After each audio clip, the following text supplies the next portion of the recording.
मेरी शादी किसी के भी साथ हो, ये तो तय है कि तुम मेरी किस्मत में कभी बन ही नहीं सकती। इससे पहले कि मेरी माँ का मान तुम्हारा इनकार सुनकर टूटता, मैंने ये किस्सा ही खत्म कर दिया। ये रिश्ता अनजाना सा। पापा, वफा, क्या बात है बेटा, तुम आजकल सारा वक्त अपने कमरे में ही बैठी रहती हो, हैं? क्या हुआ? क्या पापा जानी से नाराज हो? नहीं पापा, मैं आपसे क्यों नाराज होंगी। बस आज का कुछ टाइम मैं अपनी बुक्स के साथ स्पेंड करना चाहती हूँ। बेटा, तुम्हारी एजुकेशन कब से कंप्लीट हो गई और मुझे लगता है कि अब तुम अपनी एक्टिविटी से भी बोर होने लगी हो। पापा, मैं सोच रही थी कि मैं कहीं जॉब कर लूँ। जॉब बेटा कोई मुस्तकिल हल तो नहीं है वक्त गुजारी का। देखो बेटा, तुम जानती हो कि मुझे हार्ट प्रॉब्लम है और जिंदगी बहुत ही बेभरोसा चीज है बेटा। मैं ये चाहता हूं कि मैं अपनी लाइफ में ही तुम्हें सेटल करा दूं बेटा। पापा, फिर वही बात ना। ये सिर्फ बात नहीं है बेटा, एक तल्ख हकीकत भी है। देखो, कई प्रपोजल्स तुम अब तक रिजेक्ट कर चुकी हो। कभी तुम मुतमईन नहीं होती, कभी मैं नहीं होता और कभी तुम्हारी मामा नहीं होती। लेकिन अब वक्त आ गया बेटा कि हम तीनों को किसी एक पॉइंट पर एग्री होना चाहिए। मेरे हल्का अहबाब में तो कोई ऐसा मौजूद रिश्ता मुझे नजर नहीं आता तुम्हारे लिए। तुम माशाल्लाह पढ़ी लिखी हो, समझदार हो। मैं समझता हूं कि ये फैसला तुम अपने लिए खुद बहुत अच्छा कर सकती हो।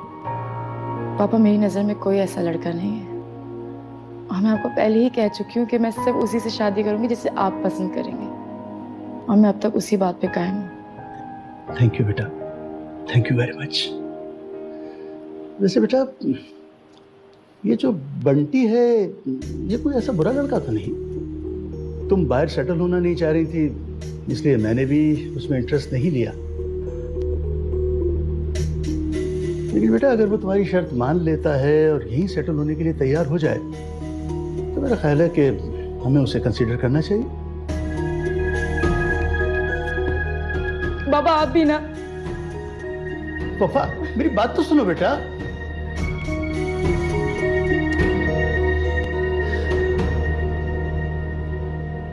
मम्मी, आप मजाक तो नहीं कर रही?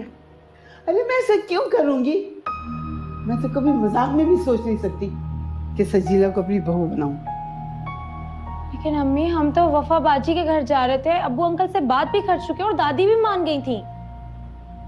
रात क्या हुआ घर में, ये तुम्हें याद नहीं है? जिस बात का मुझे डर था, इसी खौफ की वजह से मैंने अपने बेटे पे कड़ी नजर रखी थी। कितना समझाया था मैंने रहमत को कि सजीला से दूर रहा करे, मगर उसे तो मेरी बात समझ में ही नहीं आई। देखा, मिल गया ना मौका माँ बेटियों को वार करने का। लेकिन अम्मी, मुझे समझ में नहीं आ रहा, दादी मान कैसे गई? वो तो अच्छे तरीके से जानती है फूफो को भी, रहमत भाई को भी। रहमत को सब अच्छी तरह जानते हैं घर में। तुम्हारी फूफी बेवा है और बेटियों की माँ है, उसका वो फायदा उठा रही है। लेकिन अम्मी, मैं जानती हूँ रहमत भाई को, वो बहुत जज्बाती हैं। शादी के बाद वो कैसे खुश रह सकते हैं सजीला के साथ? मैं खुद बात करती हूँ रहमत भाई से, मैं उनके साथ ज्यादती नहीं होने दे सकती। रहने दो, कोई फायदा नहीं है बात करने का। रहमत ने खुद ऐलान किया कि वो सजीला से शादी करेगा। अपनी खुशियों के दरवाजे उसने खुद बंद किए।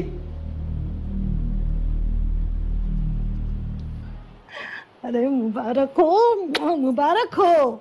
मैं ना कहती थी कि रहमत तुझे जरूर मिलेगा, है? और लेकिन तू तो मायूस होकर बैठ गई थी। अरे रिश्ते करवाना और तुड़वाना तो तेरी माँ के बाएं हाथ का काम है। तूने देखा तेरी माँ क्या कुछ कर सकती है। सही बात है अम्मी, मैं तो हैरान हो गई थी, कैसे हो गया ये सब? अरे ना तेरे मामू हाँ करते ना तेरी नानी हाँ करती। मैंने भी ऐसा पक्का काम किया कि मैंने रहमत से ही कहलवा दिया, और वो भी सबके सामने आके उसने ऐलान कर दिया कि शादी करूंगा तो सजीला से करूंगा, वरना किसी से नहीं। देखा अम्मी, मैं ना कहती थी कि दिल ही दिल में रहमत मुझे पसंद करता है, बस थोड़ा शर्मीला है ना, इसलिए सबके सामने कहने से डर रहा था। हम जाल बिछा के रहमत को ना फंसाते और ना सबकी नजरों में गिराते तो ये काम कभी मुमकिन ना होता, और ना ही रहमत अपने मुंह से फूटता, और ना तुम्हारे मामू और नानी ये रिश्ता तय करते। 4 पैसे क्या रहमत कमाने लग गया, सबके दिमाग आसमानों पे चले गए हैं, और खास तौर पे तुम्हारी मुमानी बड़ी बड़ी बातें कर रही थी, जैसे किसी वजीर की बेटी ब्याह कर लाएगी। सही कह रही हैं अम्मी।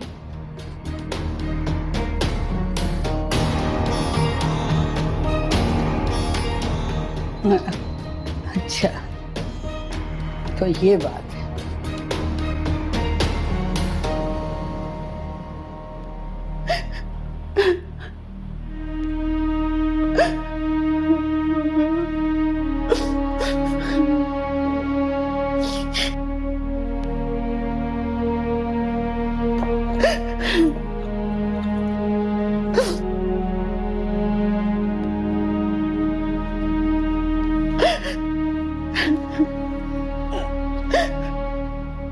अरे भाई सलमा, रो क्यों रही हो? अपने अरमानों के लुटने पर रो रही हूँ। रोज ये जेवर के डब्बे खोला करती थी और हसरत से सोचा करती थी कि एक दिन मेरी बहू ये जेवर पहनेगी, मैं अपनी रहमत की दुल्हन को खुद अपने हाथों से पहनाऊंगी। लेकिन अरे भाई सलमा, चुप कर जाओ, खुदा के लिए क्या बचपना है ये। देखो, रहमत ने अगर खुद हाँ की है तो उसकी मर्जी होगी, और कुछ सोच समझकर उसने हाँ की है, तो तुम भी इसको तकदीर का लिखा समझकर कबूल कर लो। यूं समझो कि रहमत की किस्मत में यही कुछ लिखा था, और देखो तकदीर के आगे किसी का जोर नहीं चलता। तुम भी इसको तकदीर का लिखा समझकर कबूल कर लो, इसी में सबकी बेहतरी है। मेरे बेटे को मजबूर किया, अल्लाह पूछेगा आपा को और उनकी बेटियों को। मैं आपको बता दे रही हूँ, ये जेवर तो सजीला नहीं पहनेगी, मैं नहीं दूंगी उसको ये जेवर। क्या मतलब है? सजीला नहीं पहनेगी तो कौन पहनेगा भला?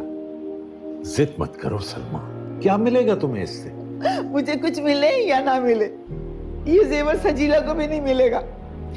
ये मेरे पास रहमत की बहू और मेरी बेटी की अमानत बन के रहेगा। मैं उसको एक अंगूठी भी नहीं दूंगी सजीला को।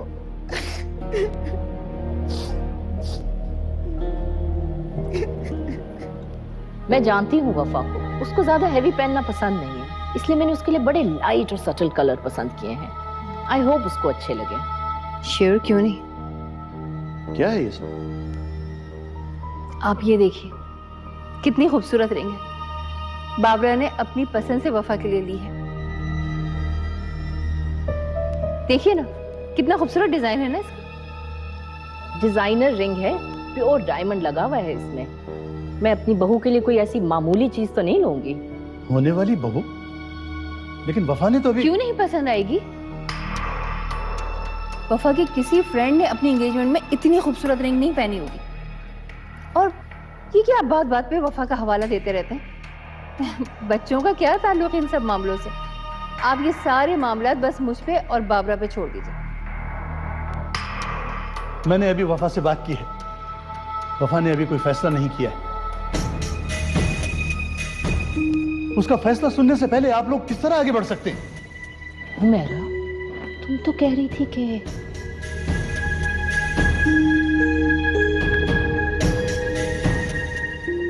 हमाद, कैसी बातें कर रहे हैं आप? वफा को भला क्या एतराज हो सकता है? और जब आप राजी हैं तो वो भी हो जाएगी। और थोड़ा बहुत अगर उसको किसी बात पे एतराज हुआ भी तो आई एम श्योर आप उसे मना लेंगे। आपकी बात वो कभी नहीं टालते।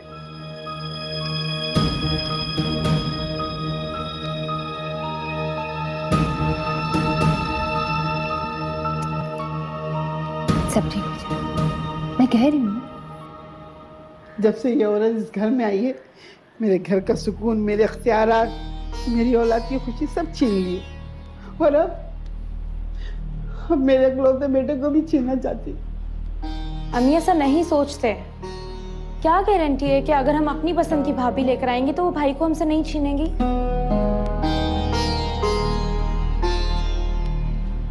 लाइए मानी जान, मैं कुछ काम कर लेती हूँ। आप सुबह से किचन में थक गई होंगी ना, लाइए।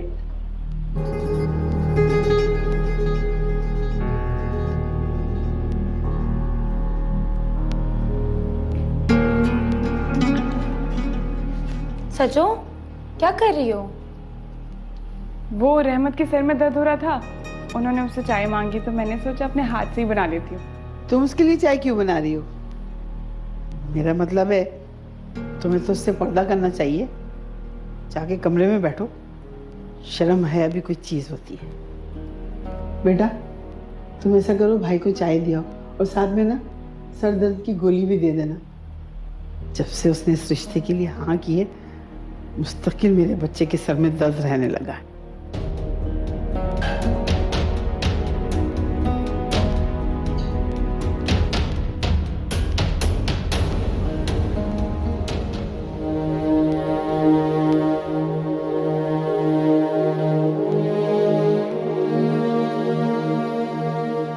बेटा। दादी जान आप? हाँ बेटा, मैं जब दिल मार कर तुमने फैसला कर ही लिया है तो अब क्यों दिल छोड़ बैठे हो? उठो, हिम्मत करो और सच का सामना करने की कोशिश करो। वैसे मुझे तुमसे ये उम्मीद नहीं थी। तुम मेरे इकलौते पोते हो बेटा। भाकर अली की शादी के 5 साल तक कोई औलाद नहीं हुई तो मैं बहुत उदास हो गई थी। दिन रात दुआएं मांगी, मन्नतें मांगी, तब कहीं जाकर अल्लाह मियां ने हमारी सुनी और तुम पैदा हुए। बेटा यकीन मानो, अल्लाह गवाह है, मैंने तुम्हारी माँ से बढ़कर तुम्हें प्यार किया है, तुम्हारा ख्याल रखा है। दादी जान मैं सब कुछ अच्छी तरह जानता हूँ और बराए मेहरबानी ये सब कुछ कहने की आपको कोई जरूरत नहीं है। आप मेरे लिए बहुत ज्यादा हैं। झूठ बोलते हो, झूठ बोलते हो तुम। अगर मेरी इतनी अहमियत होती तो तुम इतनी बड़ी बात मुझसे छुपाते? कैसी बात? यही कि तुम वफा से प्यार करते हो और अपने खानदान की इज्जत बचाने के लिए अपनी खुशियों की कुर्बानी देना चाहते हो।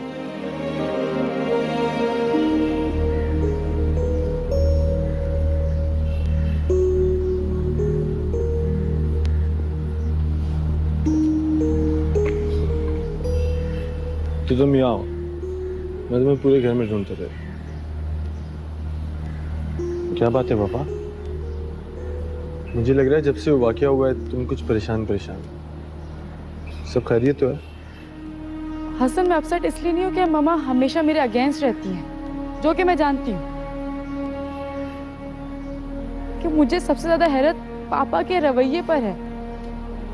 पापा ने बंटी को कुछ कहा ही नहीं, इवन रहमत को थैंक्स तक नहीं किया।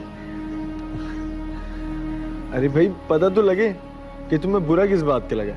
मतलब पापा ने बंटी को कुछ नहीं कहा या पापा ने रहमत को थैंक्स नहीं किया?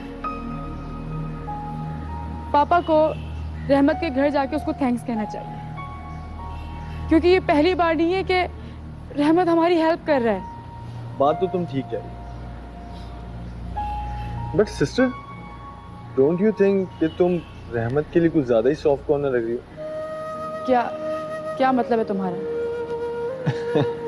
सिस्टर लिसन, रहमत की फैमिली को हम अच्छी तरीके से नहीं जानते और बंटी तो बचपन से हमारे घर आता जाता रहा है। मे बी इसलिए पापा ने बंटी को रहमत के ऊपर प्रेफरेंस दी हो। दोनों का कंपैरिजन हो ही नहीं सकता। बंटी और रहमत में जमीन आसमान का फर्क है। ये फर्क मुझे दिख रहा है। मुझे अफसोस सिर्फ इस बात का कि ये फर्क पापा को क्यों नहीं दिख रहा। लेकिन वफा, मामा और पापा तो कुछ और ही सोच रहे हैं। सुना है बाबरा आंटी ने तुम्हारी और बंटी की एंगेजमेंट के लिए रिंग भी ले ली।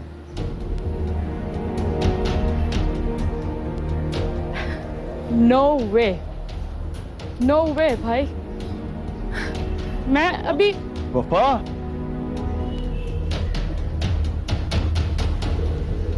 मैं तो कल रात ही समझ गई थी कि सजीला झूठ बोल रही है, लेकिन जब मैंने आज अपने कानों से सुना तो मुझे ख्याल आया कि उसने अपनी बातों से तुम्हें कितना बेवकूफ बनाया। और तुमने क्या किया? बजाय इसके कि तुम अपनी सच्चाई साबित करते और झूठ के खिलाफ आवाज उठाते, तुमने तो सजीला से शादी करने का वादा कर लिया। दादी वो मैं बड़ा मायूस किया तुमने मुझे। एक लम्हे के लिए तो मैं समझी थी कि सजीला सच कह रही है और उसे अपना कर शायद तुम अपनी गलती का मदावा करना चाहते हो। दादी जान इसमें बुराई क्या है? आखिर किसी ना किसी से तो मेरी शादी होनी है। सजीला से हो गई तो बुरा है? अच्छा है, अब्बू और फुप्पो भी खुश हो जाएंगे। मेरे लिए सिर्फ तुम्हारी खुशी मायने रखती है बेटा। मैं तुम्हें आज की रात सोचने का मौका देती हूँ। जो भी फैसला करना बेटा अपने दिल से करना। ये दूसरों की खुशियों का ख्याल रखना और अपनी खुशियों को कुर्बानी देना आजकल के ज़माने में नहीं होता बेटा ये सब कुछ। बेटा अल्लाह बख्शे तुम्हारे दादा ने अपने बचपन की मंगेतर से रिश्ता तोड़कर रिश्तेदारों से मुखालफत मोल लेकर मेरा हाथ थामा था। और ये भी जब मैं किसी दूसरे की होने वाली थी, सिर्फ 2 हफ्ते रह गए थे मेरी शादी में। इसको कहते हैं मर्दानगी और ये होता है सच्चा इश्क। और जहाँ सच्चा इश्क हो वहाँ बिगड़े हुए काम खुद ब खुद संभलने लगते हैं। अल्लाह की शान है, आजमा के देख लेना तुम मेरी बात को।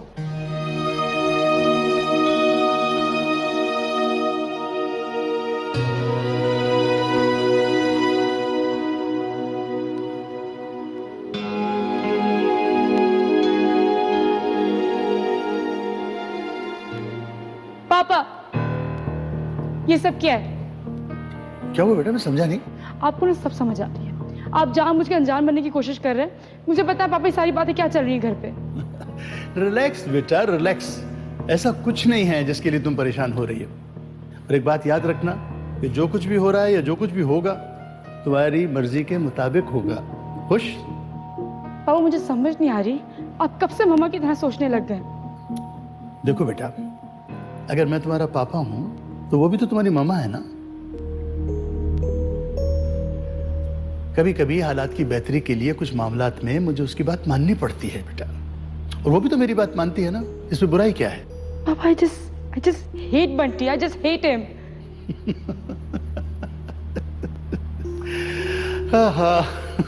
माई डॉटर हेट्स बंटी। वैसे एक बात बताऊं, वो इतना बुरा तो नहीं है। नहीं, मेरा मतलब है कि तुम मुझे बताओ कि तुम्हें कैसा लड़का पसंद है। पापा आप जानते हैं मैं हमेशा से आपको आइडियलाइज करती हूँ। आपको हर रिश्ता निभाना आता है।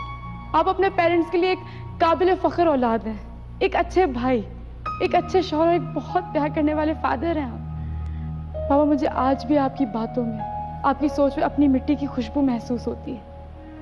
पापा मैंने बहुत कोशिश की मुझे आप जैसा इंसान मिले, लेकिन कोई नजर में ही नहीं आता। ओहो, ये तो बड़ी मुश्किल हो जाएगी भाई। मेरी बेटी ने अपना स्टैंडर्ड अपने हस्बैंड के लिए इतना हाई कर लिया है, अब वैसा बंदा ढूंढने में तो पता नहीं कितनी देर लग जाए। कहीं मैं रहूं ना रहूं तब। पापा ऐसी बातें ना क्या करें आप।